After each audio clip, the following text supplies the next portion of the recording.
Hello! Welcome to the start of my Fire Emblem Conquest Phoenix LTC. In this series, I will be attempting to beat the most challenging Fates game on its easiest difficulty in as few turns as possible. And in this video, I'll be playing up through Chapter 5, as well as introducing my rule set and our first set of units. To start, I am of course playing on normal Phoenix mode. Normal mode means enemies will generally be a few points weaker than Lunatic and have no skills. There's also a few AI differences, and enemies can't use dual strikes or guard gauge. Phoenix mode, then, makes it so if a unit dies, they are revived at the start of the next player phase on the same tile they were defeated. There are a few tricks this can be used for, and it also gives a huge boost to reliability, because you can extend really far and not need units to dodge lethal attacks. So, to make full use of Phoenix mode, I will be optimizing for reliability alongside turn counts, with the concept of expected turn count in mind. I'll discuss this more later, but for my run, this basically just means I'm going for the lowest turn counts possible, and from there, making the clear's reliability as close to 100% as I can. In the spirit of a reliable run, I will be playing with an average growths patch, which acts similar to Engage's fixed mode, and makes units level up according to their average stats. I'm also banning random MyCastle elements, such as the private quarters and mess hall. I can only feed Lillith once per chapter. For the smithy, I can only assume one ore is obtained each chapter, but for the prison, I can immediately recruit captured enemies by repeating the Persuade option. Finally, I'm banning DLC online features and path and renown bonuses, and I will not assume complete recruitments, because killing Sheriff for boots will make the run more fun. Alright, getting into the clears, we immediately have our first death in Chapter 1. Normally, you would need to give Corrin a defense or HP boon to defeat Xander without taking a turn to heal, but I can just let Corrin die to a counterattack, get revived, and kill on his third strike, even with Xander's chivalry reactivated. Because of this, I'm able to give Corrin a magic boon, which will be relevant later, while still clearing Chapter 1 in 4 turns. Our first real battle is Chapter 2.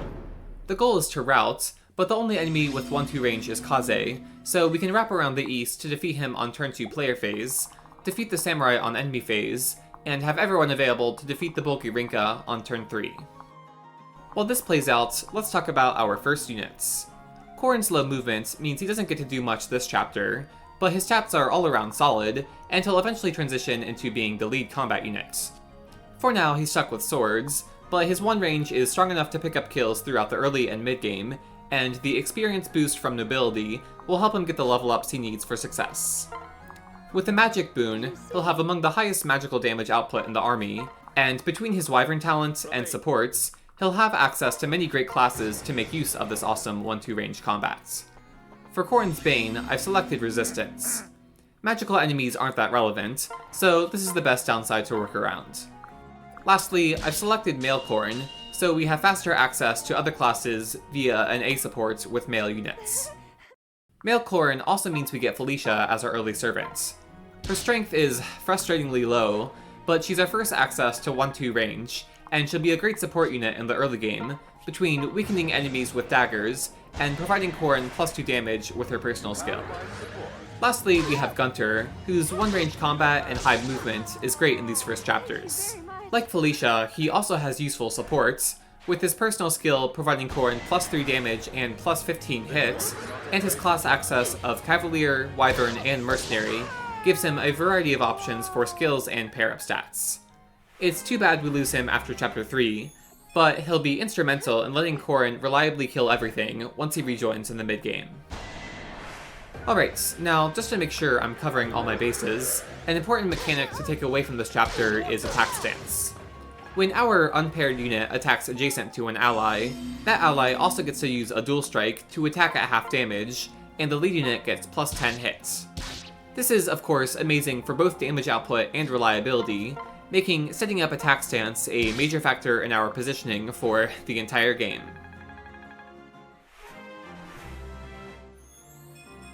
This is my chance. And that's Chapter 2 completed in 3 turns. Moving on to Chapter 3, we have our first Seas map. This victory condition is a Conquest classic, and puts our focus on rushing the Seas points while having a reliable boss kill planned, and then working on whatever side goals we can on the way there. In this chapter, the fastest path is obviously to create a bridge with the southern dragon vein, rather than wrapping around through the east, so to the south we go. Corrin will take 3 turns to reach the dragon vein, so he can take turn 1 to defeat the bridge samurai on enemy phase using Felicia's dual strike. Felicia could also get these kills using Corrin's dual strike, but Corrin is much more important to train than Felicia, and he can get the kills with more reliability. The +10 hit from being the lead unit takes Corrin's hit to a near-perfect 97, whereas his dual strike hit would remain at 87. This doesn't seem bad, especially with true hits meaning 87 is actually 95 hits. However, imperfection adds up quickly, and even across only 2 rounds of combat, there would only be about a 90% chance to land the 87s. With Corrin's 97 listed hit though, we end up with around a 99% chance to kill both samurai.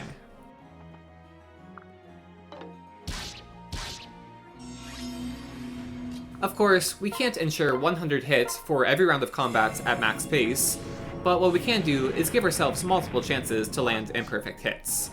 For example, Gunter has 92 listed hits against this archer near the boss, but for Felicia to kill, he only needs to land either his standalone attack or his dual strike, putting his odds of success at 99.96%. Yes!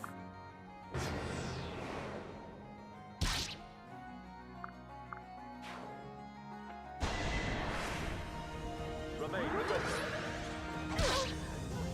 Watch out!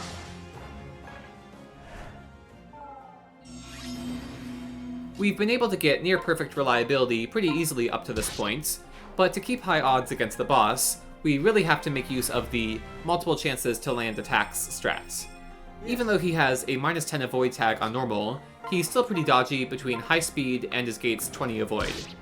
Gunter only has around 70 hits against Omozu, and while Felicia almost gets 90 with attack stance, she barely does damage.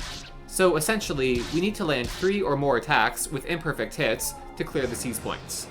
Fortunately, we can give ourselves far more than 3 opportunities, getting extra dual strikes from attack stance, and Phoenix mode letting us play a bit recklessly.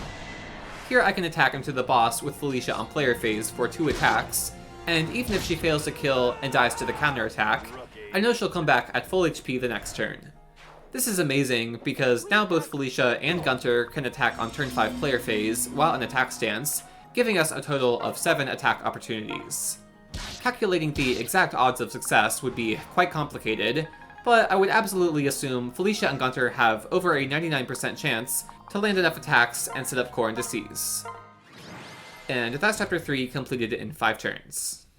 I hope you liked the numbers talk, because there's going to be even more as I introduce expected turn counts in chapter 4. This map takes us back to Route for a few chapters, and it actually has a lot of enemies for us to fight.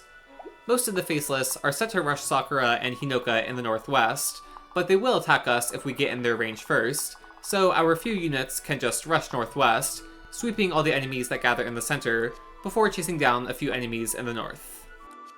Felicia and Gunter temporarily leave the party this chapter, but they are replaced by Kaze and Rinka.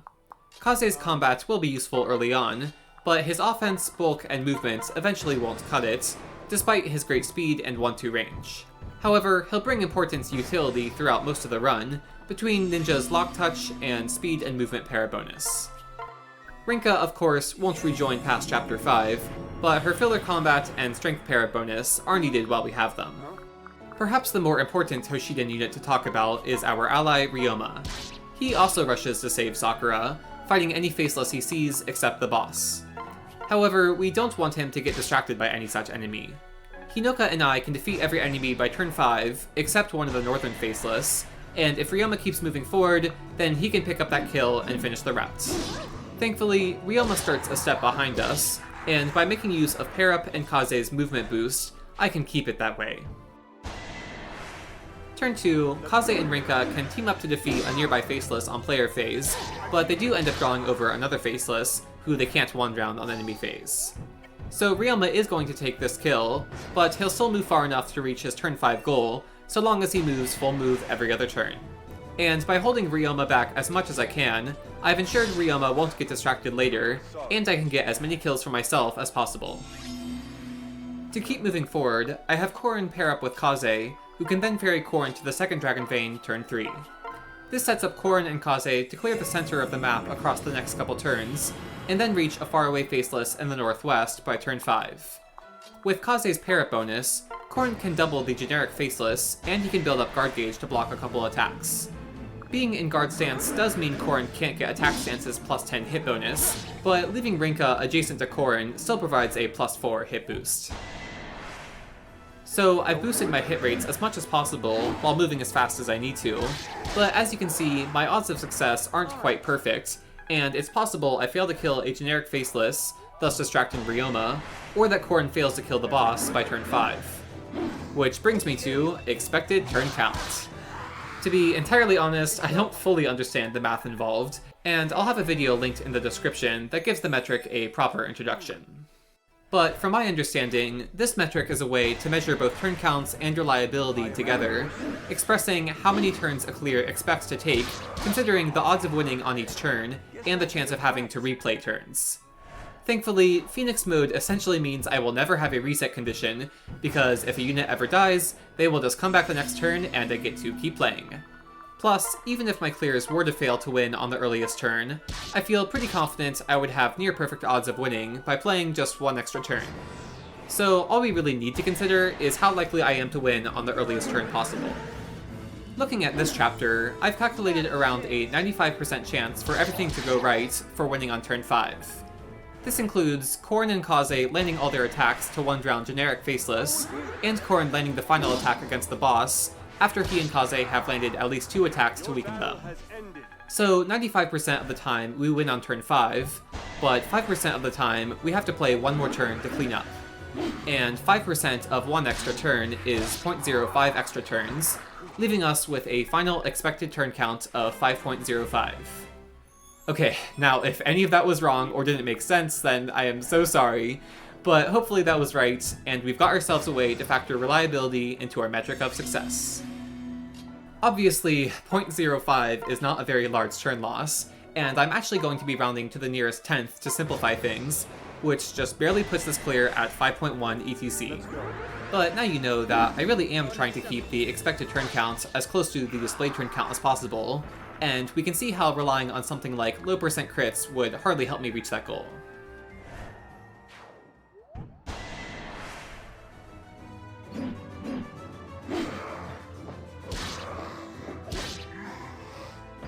Good. I am at your service. I won't surrender. Corrin, I just said we don't need crits. Yes.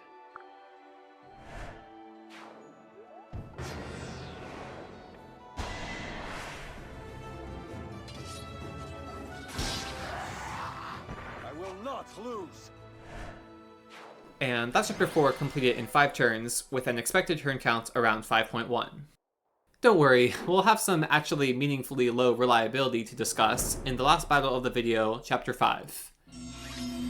This is another route map, but the priority is on reaching the boss with Corrin, who gets a major power boost for the chapter as a feral dragon wielding the magical Draconic Rage. Corrin can reach the boss with 4 actions, so we can win by turn 3 at the earliest, by refreshing him once with our new songstress, Azura. And Azura will continue to speed up every map by at least 1 turn, because that's what happens when you can refresh a unit that always moves their full movement. Cool! This refresh can wait until the end of the map, so turn 1 I have Azura sing for Kaze. This lets him get in range of the southern enemies right away, handling them and the eastern mercenary over the first couple turns, while Corrin sweeps the west. The southern mercenary has a Wormslayer and will end up moving west, but Corrin can defeat them on player phase, and also it's normal mode so it wouldn't kill, and even if it did, Corrin would just be revived, so who cares. Also, I guess I should mention Sakura. She joins this map, but she's never coming back, and Corrin and Kaze clearly don't need any healing. However, she does demonstrate the power of a unit that can exist and move around in a game with pair up. As is, Azura is just 1 tile short of meeting up with Corrin in the south. Kaze and Rinka will be too busy to ferry her around, but since Sakura has nothing better to do, and starts 1 tile in front of Azura, Sakura will be someone Azura can pair into to cross the extra tile needed to reach Corrin. We'll teach them a lesson.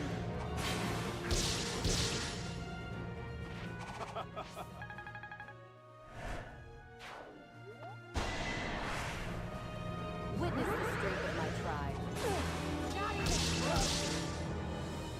Fare thee well.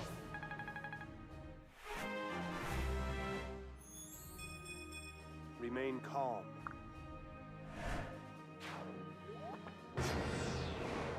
All of the generic kills end up being consistent, and there aren't any reinforcements on normal mode, so the only concern of the map is the boss kill. Corrin can't one-drown them, but I have to kill them with one player phase attack, because the boss only wants to attack Ryoma on enemy phase. Ryoma can help weaken the boss, but he only has 65 hits and can't crit the boss. He'll have 4 chances to attack before I go for the kill, and typically you would need Ryoma to land at least 3, which only happens 69% of the time. However, because I've opted for a magic boon on Corrin, and because Kaze will have a chance to debuff the boss, Ryoma should only need to land at least 2 of his 4 attacks, which brings Ryoma's odds of success all the way up to 93%.